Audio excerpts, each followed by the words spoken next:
রাজশাহীর জননিরাপত্তা আদালতে হত্যা মামলায় ৩ জনের যাবজ্জীবন কারাদণ্ড। রাজশাহী থেকে আলাউদ্দিন মণ্ডলের পাঠানো তথ্য ও ভিডিও চিত্রে ডিডি ডেস্ক রিপোর্ট।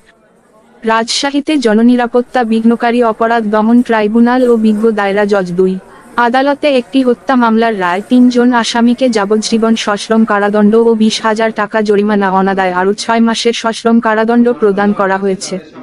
রবিবার ৯ জুন বেলা 11:30টায় রায় ঘোষণা শুরু করেন জননিরাপত্তা বিঘ্নকারী অপরাধ দমন ট্রাইব্যুনাল ও বিজ্ঞ দায়রা জজ ২। আদালতের বিজ্ঞ বিচারক জনাব মোহাম্মদ সাইফুর রহমান সিদ্দিক প্রায় ২ ঘণ্টাব্যাপী রায় পাঠ করে শোনান।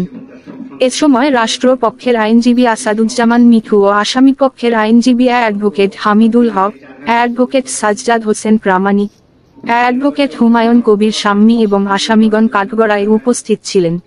রাষ্ট্রপক্ষের বিশেষ পিপি অ্যাডভোকেট আসাদুজ্জামান মিঠু রায় ঘোষণার পর সাংবাদিকদের বলেন যে, রাষ্ট্রপক্ষ আসামি ১ মোহাম্মদ মিনারুল ইসলাম, ২ মোহাম্মদ মাসুদ রানা ও ৩ মোহাম্মদ জুলহা শিমরুল কায়েস ওরফে জুয়েলগণের বিরুদ্ধে ৩০২/৩৬ ধারায় অভিযোগ সন্দেহাতীতভাবে প্রমাণ করতে সক্ষম হওয়ায় প্রত্যেক আসামিকে যাবজ্জীবন সশ্রম কারাদণ্ড ও ২০,০০০ টাকা জরিমানা অনাদায় আরও ৬ মাসের সশ্রম কারাদণ্ড প্রদান করেন বিজ্ঞ আদালত।